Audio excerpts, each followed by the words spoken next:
বৃহস্পতিবার পবিত্র রাতে কেউ যদি এই দোয়াটি 100 বার পরে, কোনো দিন পৃথিবীর কোনো মানুষের কাছে তার হাত পাততে হবে না। পৃথিবীর সব কিছু তার পায়ের নিচে আল্লাহ হাজির করে দিবেন।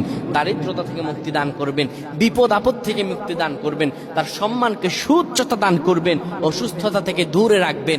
আল্লাহর অশেষ দয়া ও রহম তাকে দান করে দিবেন। সুবহানাল্লাহ। বৃহস্পতিবার রাত এটি গুরুত্বপূর্ণ রাত। এই রাত সপ্তাহে একদিন আসে। আরবিতে রাত আগে আসে, দিন পরে আসে। সুতরাং বৃহস্পতিবারের যে দিন গিয়ে রাত, এটি বৃহস্পতিবার রাত নয়, এটি শুক্রবারের রাত, এটি জুমাবারের রাত, এটি দোয়া কবুলের রাত, আল্লাহর কাছাকাছি হওয়ার রাত। সুবহানাল্লাহ। এই বৃহস্পতিবার রাত আল্লাহ তাআলা বান্দার দোয়া কবুল করেন।